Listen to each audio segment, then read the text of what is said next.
इनकलाब तारीख के दामन से निकलता है। इनकलाब हर दौर में आया है, कभी समाजी इनकलाब, कभी सियासी इनकलाब, कभी तारीखी इनकलाब, कभी मजहबी इनकलाब, कभी मसलकी इनकलाब। मगर इनकलाब एक ऐसा लफ्ज है, इनकलाब एक ऐसी सच्चाई है जो सच्चाई कभी बच्चों की बुनियाद पर नहीं आई। इनकलाब कभी छोटे बच्चों से नहीं आता। इनकलाब जब भी आता है जवानों से आता है। तारीखी इनकलाब जवानों से आया जी, समाजी इनकलाब जवानों से आया, जवानों से आया, इश्तिराकी इनकलाब जवानों से आया, लामज़हबियत का इनकलाब जवानों से आया, मजहबी इनकलाब जवानों से आया। मगर तारीख में जितने भी इनकलाब आए, किसी इनकलाब की उम्र 100 साल, किसी इनकलाब की उम्र 50 साल, किसी इनकलाब की उम्र 150 साल। मगर एक इनकलाब आज से 1400 साल पहले आया था। एक इनकलाब आज से 1400 साल पहले आया था। वो इनकलाब किसी जवान से बाद में आया। अच्छा, वो बच्चा पैदा होते ही तारीख इंसानियत की पेशानी पर इनकलाब का झूमर लटका गया। वो इनकलाब वाला शख्स कोई और नहीं था, उसी को काबे का बदरुद्दोजा कहते हैं, उसी को शमसुद्दोहा कहते हैं, उसी को तफे जुमला बाला कहते हैं, उसी को शाफे रोजे जजा कहते हैं, उसी को नौशे मुल्के खुदा कहते हैं। जिंदाबाद जिंदाबाद। में जितना भी इनकलाब आया है, इनकलाब बच्चों का इनकलाब नहीं रहा है। सियासी इनकलाब जवानों से आया, मसलकी इनकलाब जवानों से आया, मजहबी इनकलाब जवानों से आया। मगर एक इनकलाब ऐसा आया है कि मुस्तफा भी शिकम आमना से जाहिर ही हुए हैं कि हवाओं में इनकलाब आ गया, फजाओं में इनकलाब आ गया, घटाओं में इनकलाब आ गया। मुस्तफा पैदा होते ही फरमाते हैं, रब्बे हबली उम्मती, ए मेरे रब मेरी उम्मत को मेरे हवाले कर दे। कि 1400 साल पहले का इनकलाब ऐसा बच्चे का लाया हुआ इनकलाब है कि जवानों का इनकलाब 100 साल के बाद टूट गया, मगर उस बच्चे का इनकलाब आज भी कायम है। आए हैं नारे तकबीर, नारे रिसालत, मोहसिने कायनात।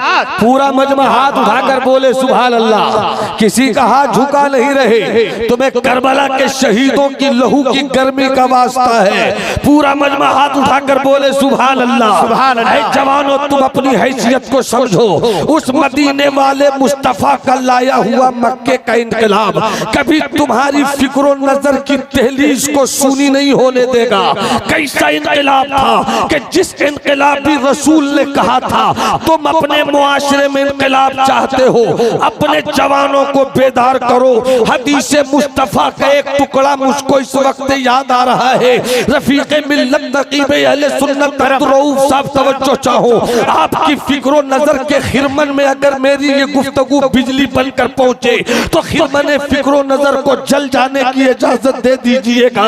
सरकार फरमाते हैं, मन नशा, तवज्जो चाहो, शाबुन मन नशा फिल इबादा। अरे जवान वो है जिसने अपनी जवानी की सुबह इबादत में रखी हो, अपनी शाम इबादत में रखी हो, अपना दिन इबादत में रखा हो, अपनी रात इबादत में रखी हो। कैसा इनकलाब लेकर उठे थे मुस्तफा कि जब इस इनकलाब को लेकर चले हैं 40 साल तक खामोश रहा इनकलाब। मुस्तफा का बचपन इनकलाब है, मुस्तफा की जवानी इनकलाब है, मगर 40 साल मुस्तफा की जिंदगी का इनकलाब।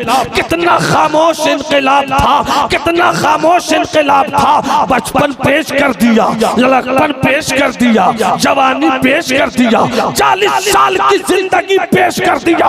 और मुस्तफा जाने रहमत ने यह बता दिया कि इनकलाब लफ्जों से नहीं लाया जाता है, इनकलाब तकरीरों से नहीं लाया जाता है, इनकलाब किरदार से लाया जाता है, इनकलाब कैरेक्टर से लाया जाता है। अरे जिंदाबाद जिंदाबाद, नारे तकबीर, नारे रिसालत, मसल के आला हजरत। वाह वाह, तवज्जो है आपकी, तवज्जो है आपकी।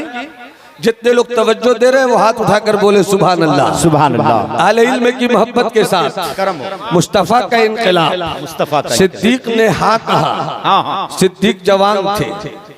उमर ने हाँ कहा, उमर जवान थे।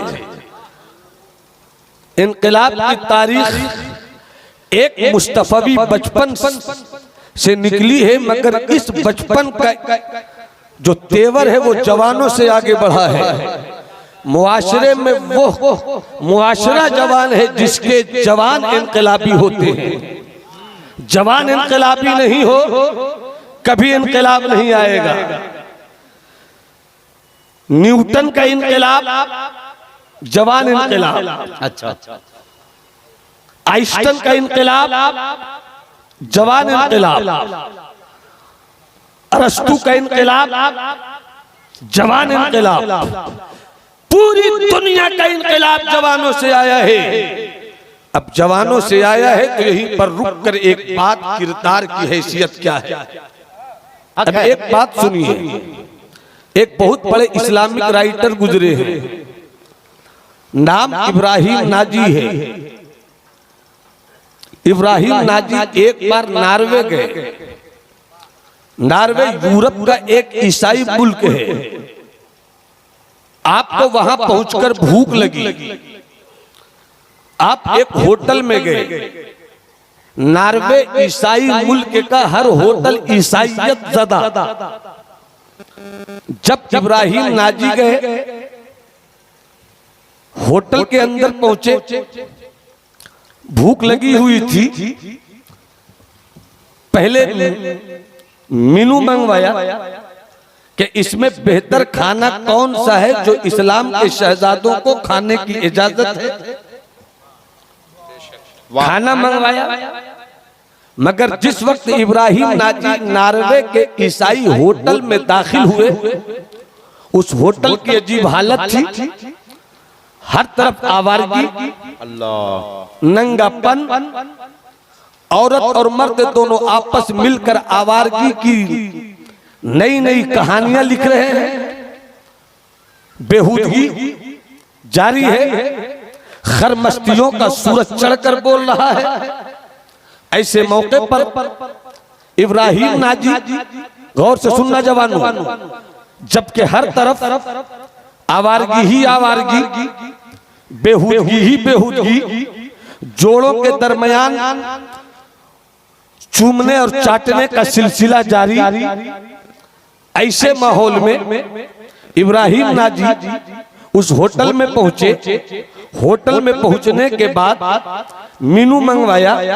मेनू में इस्लामिक तौर से जो खाना जायज हो सकता था उसे मंगवाया। अच्छा, खाना टेबल पर रखा है। सबसे पहले इब्राहिम नाजी ने हाथ धोया, हाथ धोकर दस्तरखान पर आए और सलीके से बैठकर खाना शुरू किया। न इधर देखा, न उधर देखा, न उधर देखा, न उस तरफ देखा, न इस तरफ देखा, बल्कि सर झुकाकर जो सामने खाना की सूरत में रखा था उसे खाने लगे। जैसे ही खाते हैं, ये किसी को नहीं देख रहे थे, मगर थोड़ी ही देर में पूरी भीड़ इनको देख रही थी। अच्छा, उन्हीं जवानों में कुछ लोगों के अंदर का इंसान सेंसिटिव था, कुछ क्रिएटिव फिक्रो नजर के मालिक थे। वो चल कर आए, इब्राहिम नाजी के इर्द गिर्द खड़े हो गए। कहा, आप कहां से ताल्लुक रखते हो? कहा, मेरा मुल्क हिंदुस्तान है। कहा, इस तरह तुम क्यों खाते हो? इस तरह तुम क्यों पीते हो? ऐसा खाते हुए किसी को नहीं देखा। अच्छा। इस तरह पीते हुए किसी को नहीं देखा। आप खाते हो, खाने में एक सलीका दिखता है। आप पीते हो एक सलीका दिखता है। आप बैठते हो एक सलीका दिखता है। ऐसा यूरोप में और खास तौर पर नॉर्वे में मैंने सलीका नहीं देखा। तुम आखिर इस तरह खाते क्यों हो? तुम इस तरह पीते क्यों हो? इस तरह बैठते क्यों हो? न दाएं देखते हो न बाएं देखते हो। हुस्न की कहानियां सामने पढ़ते क्यों नहीं? आवारगी दावतें नजारा दे रही है, नजर उठाकर देखते क्यों नहीं? इब्राहिम नाजी जो कई किताबों का राइटर था, जिसके पास दौलत की भी कमी नहीं थी, जिसके पास सोर्सेस की भी कमी नहीं थी, जिसका अपना मुआशरे में एक मेयार था, जिसका अपना एक स्टेटस था। चंद गाड़ियों को खरीद कर चंद खनकते हुए सिक्कों पर मुआशरे में अपनी इज्जत को, अपने आप को इज्जत वाला समझने वालों और इज्जत की बुनियाद पर इस्लाम की तहजीब और इस्लाम की तारीख को छोड़कर बदकिरदारी की नई नई दास्तान लिखने की सोच रखने वालों, हो सके तो देख लो। पैदा हुआ भारत में, किताब लिखी भारत में, रहा भारत में, मगर यूरोप जब वो पहुंचा, यूरोप के नॉर्वे में पहुंचा, तो उसने जब खाना शुरू किया तो उस खाने में आवारगी नहीं थी, पीने में बेहूदगी नहीं थी। सब लोगों ने घेर कर कहा, ऐसा क्यों खाते हो, ऐसा क्यों पीते हो, ऐसा क्यों रहते हो, ऐसा क्यों बैठते हो? उस डॉक्टर इब्राहिम नाजी ने कहा, जवाब मैं बाद में दूंगा। अच्छा, जवाब मैं बाद में दूंगा। अरे स्टेज अगर दुआ दे तो मजा आ जाए। करम करम पूरा मजमा हाथ उठाकर बोले सुभान अल्लाह। सुभान अल्लाह। जवाब मैं बाद में दूंगा, पहले तुम बताओ। अच्छा, मैं जिस तरह खाता हूँ वो बता दूंगा। हाँ, मैं जिस तरह पीता हूँ वो बता दूंगा। मैं जिस तरह बैठा हूँ वो बता दूंगा। पहले तुम बताओ, तुम इस तरह क्यों बैठकर खाते हो? अच्छा, तुम इस तरह दौड़कर क्यों खाते हो? तुम इस तरह लेटकर क्यों खाते हो? एक तरफ आवारगी भी, एक तरफ मुंह में लेवाला भी, एक तरफ रक्स भी, एक तरफ मुंह में लेवाला भी, एक तरफ नंगापन भी, एक तरफ मुंह में लेवाला भी। तुम इस तरह क्यों खाते हो? तो उसने कहा था कि मेरी जिंदगी का मकसद खाना पीना ऐश करना। अच्छा, खाना खाना ड्रिंक पीना हैप्पी खुश रहना, यही है मेरी जिंदगी का मकसद। खाओ पियो ऐश करो, खाते हैं ऐश करते हैं, पीते हैं ऐश करते हैं। 4 दिन की जिंदगी है, खुशी मना लो। तुम बताओ, तुम इस तरह क्यों खाते हो? तो कब तेरी जिंदगी का मकसद खाना है, तेरी जिंदगी का मकसद पीना है, तेरी जिंदगी का मकसद ऐश करना है। मेरी जिंदगी का मकसद सिर्फ खाना पीना नहीं है, बल्कि मकसद ये है कि मैं खाऊं तो मदीने वाले की याद आ जाए, मैं पीऊं तो मदीने वाले की याद आ जाए, मैं जिंदगी गुजारूं तो शरीयत का चेहरा आए। नारे तकबीर, नारे रिसालत, पैगामी इस्लाम। वाह, ये तहजीब कहाँ से मिलती है? मदरसों की ईंट से। वाह, ये तरीका कहाँ मिलता है? मदरसों के कैंपस से। ये सोच कहाँ से मिलती है? मदरसों की गली से। मगर मदरसों को सिर्फ ये कुरान खानी का और शिकम परवरी का इदारा न बनाया जाए, बल्कि आने वाली रूतों को समझो, चलने वाली हवाओं को महसूस करो। जिस तरीके से दुनिया अपना शऊर दिखलाकर अपना मिजाज बताती है, वो वक्त कोई और था जब 60 ओवर का वनडे मैच होता था। वक्त बदला, 50 ओवर का मैच हो गया, वक्त बदला, 20 ओवर का मैच हो गया। अरे दुनिया वक्त को समझ रही है। काश हम मुसलमान भी वक्त की अहमियत को समझे, काश हम भी अपने जलसों का मिजाज समझे, काश हम भी अपनी तहजीब और तरक्की के दायरे को समझे। और इसी समझने के लिए जवानों को आगे आना होगा। इसको आगे बढ़ाने के लिए जवानों को निकलना होगा, इसलिए कि जब जवान निकलता है तब करबला की तारीख होती है, जब जवान निकलता है तब कोई नौमान बिन साबित इमाम आजम होता है, जब जवान निकलता है तब कोई शाफी इश्क़ रसूल का नकीब होता है, जब कोई जवान होता है तब कोई इमाम मालिक मुस्तफा जाने रहमत की मोहब्बत का बेताज बादशाह होता है। इनकलाब जवानों से आता है, इनकलाब जवानों से आता है। कादरिया के जवानों ने भी इनकलाब की एक लहर दौड़ाई है।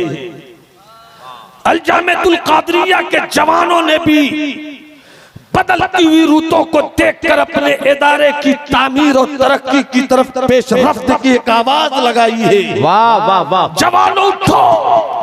अरे एक जुमला हज़रत अब्दुल रऊफ रौनक स्टेज के ज़ी-होश दीवानों के हवाले से कह दूं कि ये जो कुछ छोट भैये भारत के कुछ हिस्सों में, भारत के कुछ हिस्सों में मदरसे पे ताले मार रहे हैं, उसको पता नहीं कि भारत के मुसलमानों के पास मदरसे खड़े करने की ईंट इतनी है जितनी तेरे पास बंद करने के लिए ताले है। नारे तकबीर, दोनों हाथों को उठाकर इस बात में सच्चाई है तो आप जमाने को बताएं।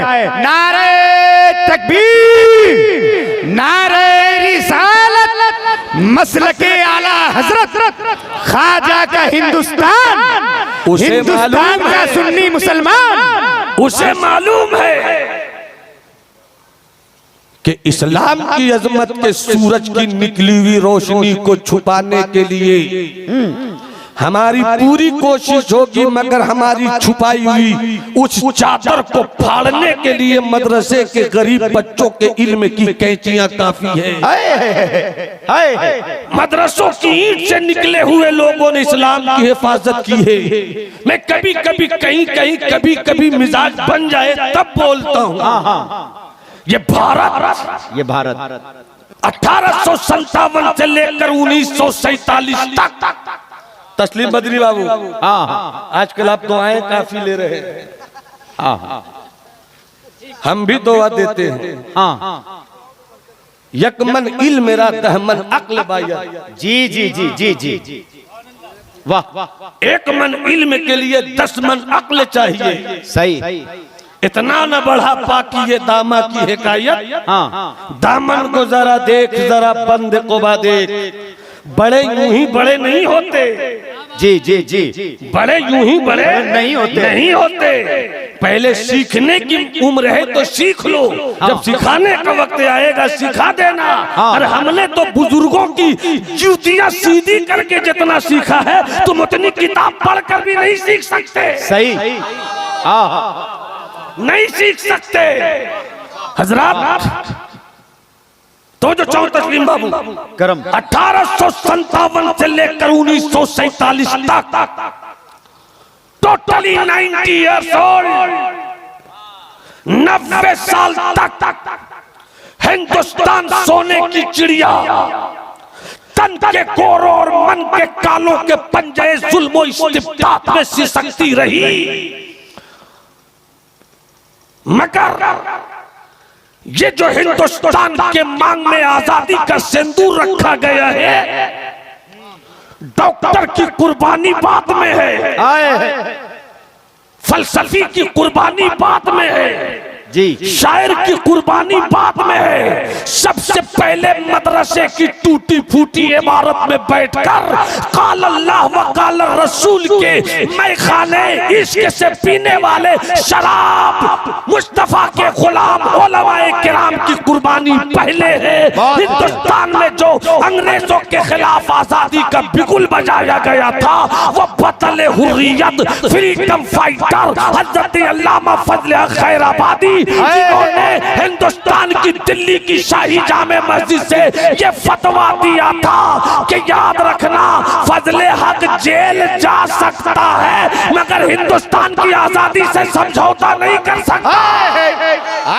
जिंदाबाद जिंदाबाद, हक है। हम थे मुफ्ती किफायतुल्लाह मुरादाबादी, जिन्होंने जेल की आनी सलाखों में बैठकर जब अंग्रेजों ने कहा था आपको आजादी का परवाना दे दिया जाएगा, जेल की काली सलाखों से निकालकर हिंदुस्तान की खुली फजाओं में आप सांस ले सकेंगे, बस एक काम कीजिए कि अंग्रेजों की हिमायत में फतवा दे दीजिए, जिंदगी मिल जाएगी, सांसें बढ़ जाएंगी, आजादी की हवा मिलेगी। तो उस इस्लाम के शेरे नर ने कहा था कोई गुल बाकी रहेगा, नहीं चमन रह जाएगा, पर रसूलुल्लाह का दीन हसन। नारे तकबीर, नारे रिसालत और गांधी जी का फलसफा अहिंसा। जी जी जी, अच्छा है, जरूरी है। गांधी जी का फलसफा अहिंसा, जिस बापू की मूर्ति लगाकर भारत की आजादी का हार उनके गले पहनाते हो, हमें उससे कोई मतलब नहीं, मगर हो सके तो बापू के उस मूरत के सामने जाकर पढ़ने की सकत हो तो पढ़ना। बापूजी, अहिंसा के नाम पर भारत आपने आजाद किया, तो सच्ची रूह की आवाज अगर होगी तो आज भी आवाज आएगी। अरे हम तो लड़ रहे थे, आजादी कहाँ मिल रही थी? आजादी मिली कब? कहा जब रामपुर के मदरसे के पढ़े हुए एक मौलवी मौलाना मोहम्मद अली जौहर ने घर घर पहुंचाया थे एक शेर लिखकर, जिसने आजादी का रास्ता हमवार किया। जब तक वो शेर नहीं निकला, आजादी नहीं मिली। वो शेर क्या था? दौरे हयात आएगा कातिल कज़ा के बाद, है इब्तिदा हमारी तेरी इंतहा के बाद। कत्ले हुसैन असले में मर्गे यजीद है, इस्लाम जिंदा होता है हर करबला। जिंदाबाद, नारे तकबीर, आकर बोले सुभान अल्लाह। नारे रिसालत, इनकलाब लाओ, तालीमी इनकलाब, तालीमी इनकलाब, इनकलाब लाओ, तालीम के लिए तामीरी इनकलाब, इनकलाब लाओ कि बच्चों के सर पे टोपियां भी हो मगर दिल में अंग्रेजी का खजाना भी हो। इनकलाब लाओ कि तुम्हारा बच्चा अगर एक हाथ में बुखारी शरीफ के काल अल्लाह व काल रसूल को पढ़े, तो तुम्हारा बच्चा दूसरे हाथ में वकील और डॉक्टर की डिग्री भी लेकर निकले। जब तक तुम तालीम का इनकलाब लेकर नहीं आओगे, तुम्हारे पास गाड़ियां होंगी मगर मार दिए जाओगे, तुम्हारे पास जमीनें होंगी मगर काट दिए जाओगे, जायदादें तुम्हारी होंगी मगर वो छीन ली जाएंगी। अपनी नस्लों को बचाना है तो तालीम की तरफ बढ़ो, अपनी नस्लों को बचाना है तो इनकलाबी तामीर की तरफ आगे बढ़ो। वाह वाह वाह, अच्छा है। कितने लोग चाहते हैं कि मुआशरे में इनकलाब आए? अरे अल्हम्दुलिल्लाह, सुभान अल्लाह। अगर ये चाहते हैं तो हाथ उठाकर कहो या अली, या अली, या अली, या अली, या अली, या अली। बात अली की आई तो एक वाकया सुना दो। अच्छा, मगर आप देख रहे हैं वो हमारे पुरखों की हवेली है। वाह, हमारे वो हमारे पुरखों की हवेली है, जो पैदल चलते थे गांव गांव, फिर भी एक मुठिया चावल लेकर आते थे, गली गली दौड़ते थे। मुझको वो पुराने दोस्त भी इस वक्त नजर आ रहे हैं, मेरे अजीज भाई मौलाना मंजूर साहब, हमारे मुफ्ती तनवीर साहब, हमारे मुफ्ती कासिम साहब, और जितने हैं या तो पुराने हैं या नए हैं या मेरे वाले हैं। अच्छा, सनाउल्लाह बेटा मेरा पीछे से मुस्कुरा रहा है, वो पीछे बैठकर मुस्कुरा रहा है, वरना पीछे से कोई नहीं मुस्कुराता। अब तो इजाजत है, क्या इनकलाब आना चाहिए या नहीं? वो है पुरखों की इमारत, ये है उन जवानों की फिक्रों की तस्वीर। वाह वाह वाह वाह, जो मुआशरे में लाना चाहते हैं इनकलाब। वाह वाह, अरे हाथ उठाकर बोलो ना भाई, सुभान अल्लाह। अल्लाह तुम्हारी नस्लों को हुसैनी रखे। हाथ उठाकर क्यों नहीं बोलते सुभान अल्लाह? अल्लाह तुम्हारे घर घर के दालान में जो चिराग खाना रखे, उस चिराग खाने के रखे गए चिराग की रोशनी में बरेली का फीता जरूर रखे। अच्छा, हाँ हाँ हाँ, पूरा मजमा हाथ उठाकर बोले सुभान अल्लाह। सुभान अल्लाह। ये है पुरखों की इमारत, उस दौर की यादगार लाजवाब इमारत। ये है जवान फिक्रों की सोच की बनाई गई तस्वीर। वाह वाह। जमीन मौजूद, नक्शा मौजूद, चिमकियों में लिपटी गई ईंटें मौजूद। ईंटें कहती है आओ मुझको उठाओ, और जिस नबी ने तुम्हें पैसे वाला बनाया है उस नबी के घर में एक ईंट लेकर लगा। वाह वाह वाह वाह। सुभान अल्लाह। बोलो ना, बोलो ना, हाथ उठाकर बोलो ना सुभान अल्लाह। सुभान अल्लाह। ईंट यही अपना घर बनाओ तो वो तुम्हारा घर कहलाए। हाँ हाँ। 10 करोड़ का मकान वो तुम्हारा घर कहलाए। बहुत अच्छा। मगर तुम एक ईंट अगर 1 लाख में खरीद लो हाँ तो वो रकम तुम दो और मुस्तफा का घर हबीबे खुदा का घर कहलाए। और तुम दे देकर कहो क्या पेश करूं शाह, क्या पेश करूं शाह, क्या चीज हमारी है, ये दिल भी तुम्हारा है, ये जा भी आए। वाह वाह। ईंटें रखी है जी। अल अव्वल फल अव्वल, जो पहले आया वो पहला मकाम पाया। ईंटें रखी हैं।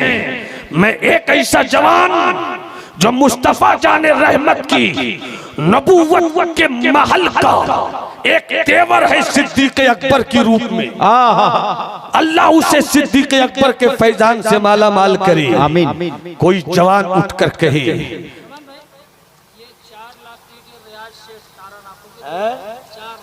हम अकेले ही चले थे जानिबे मंजिल, लोग साथ आते गए और कारवां बनता गया। हम तो 1 लाख मांग रहे थे सैयदना सिद्दीक अकबर की निस्बत से। यहाँ देने वाले ने कहा 4 यार की निस्बत एक साथ सलूट। नारे तकबीर। 4 यार की बात आ गई, हाथों को उठा ले। नारे तकबीर, नारे रिसालत, फैजाने सहाबाए किराम। मुझे याद आए नदीम बाबू जी, मुझे याद आए नदीम बाबू, वो शहर मुस्तफा गुंबदे खजरा की छांव में नदीम मेरे साथ चले। जब करीब पहुंचे मैंने कहा ये सरकार है, सरकार के पहलू में उनके 2 यार हैं। अच्छा। नदीम बाबू याद होगा, ये सरकार है, सरकार के 2 यार हैं। मैंने कहा आप नाज शरीफ पढ़ते मगर एक दलील लेकर जाइए। अगर कोई कहे कि मुस्तफा की बारगाह में सिद्दीको उमर का क्या मकाम है तो कहना जिंदगी में जो मकाम था वो तो बात की चीज है, मरने के बाद भी तो देखो क्या मकाम है। वाह हजरात, तो 4 यार, 4 यार नाम हमसे भी बात कीजिए, ले देकर मुबारक बाबू, ले देकर मुबारक बाबू, बाबा से भी तो बात कीजिए। हाँ भारती बाबू, रियाज साहब। हाँ अल्हम्दुलिल्लाह।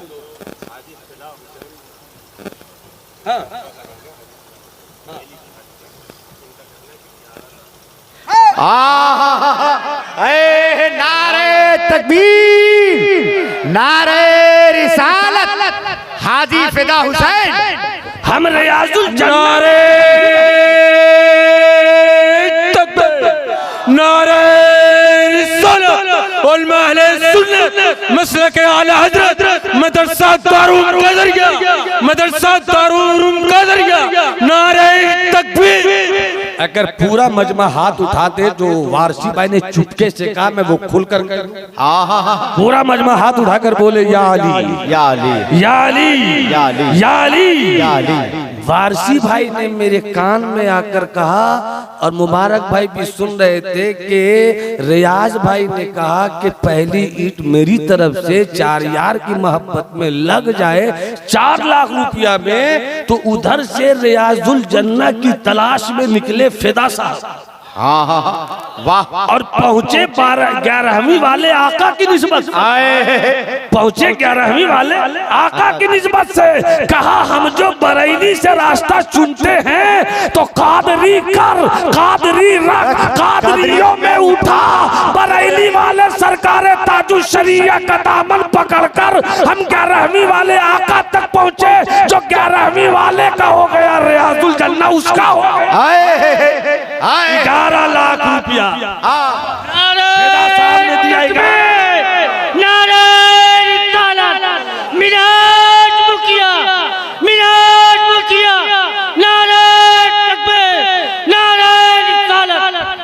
मिनहाज भाई का है, मिनहाज मुखिया साहब कौन है?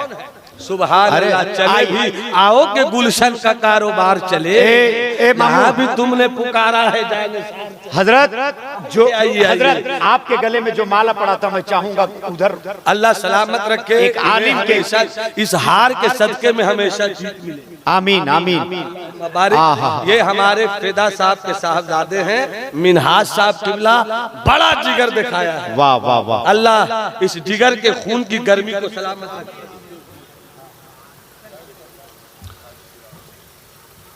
एक हदीस शरीफ याद है। अल्लामा तनवीर करम। आप मुस्कुराना इन दिनों कम कर चुके हैं क्या? नवादा में जब तक थे मुस्कुराते थे तो लज्जत रहती थी। अच्छा अच्छा। ऐसे जो भी नवादा में पहुंच जाता है उसके चेहरे पे लज्जत ही रहती है। अल्हम्दुलिल्लाह। हम तो भाई तनवीर का वो जलवा देख रहे हैं। हाँ हाँ। कि जब दालू फजुलबारी आते थे तो दूरी देखकर हम कहते थे आ मेरे दिल में बैठ जा। अच्छा। अल्लाह सलामत रखे इनको। आमीन। हाँ तवज्जो है आपकी। इमारत बजट करोड़। अभी तो 4 लाख से शुरू हुआ ना अहमद रजा भाई। हम जानते नहीं आपको, आप हम लोग को जो मदीना शरीफ में घुमा देते हैं। हाँ हाँ। अच्छा अल्हम्दुलिल्लाह। और ऐसा घुमाते हैं कि हम लोग को लगता है यही गुम हो जाए। वाह वाह। लौट कर नहीं जाए। हाँ भारती भाई, 4 लाख रुपए में एक दीवाने ने खरीदा। मैं चाहता हूं कि 4 यार के सदके में कोई पंजतन वाला मिल जाए। क्या कह रहे? वाह। गलती से भी कुछ कहिएगा मत वरना आप इधर फोड़ दूंगा। जी जी। 4 रियाज साहब किबला ने कहा 4 लाख मेरी तरफ से। है कोई ऐसा कलंदर जो कहे रियाज भाई रियाजुल जन्नह में तन्हा आपको जाने नहीं दूंगा? अच्छा अच्छा। मैं भी आपके साथ। मुझको एक और चाहिए 4 लाख वाला। इसी मिट्टी की कोड़ाई करेंगे, पानी डालेंगे, हल चलाएंगे। जी जी जी। कोई ना कोई फसल की सूरत में 4 लाख वाली हरियाली दिखा देगा। वाह वाह वाह वाह। है कोई ऐसा कलंदर? अल्लाह ने दौलत बहुत दी है, पैसे बहुत दिए हैं। मुझे मालूम है इस इलाके के लोगों की हवेलियां कहाँ कहाँ हैं। जी जी। कलकत्ते पहुंच जाइए तो वहाँ इनकी हवेली। बम्बई पहुंच जाइए तो वहाँ इनकी हवेली। हम तो प्योर बिहारी नवादा के रहने वाले हैं। अच्छा। मगर अगर बम्बई के किसी जलसे में मालूम हो जाए अपने गिरिडीह राज धनवार और गोड़तंबा वाले भाइयों को कि नवादा वाला मौलाना आया है, तो पता ही नहीं चलता कि मैं बम्बई में हूँ या नवादा में हूँ या राज धनवार में हूँ। उसको मालूम है यहाँ के दीवानों की हवेलियां कैसी कैसी हैं। जी जी जी जी। एक 4 लाख वाला आ गया। मुझको एक दूसरा भी चाहिए। अल्लाह तुम्हारी माँ का फैजान आए है। अल्लाह तुम्हारे माँ के पिलाए गए दूध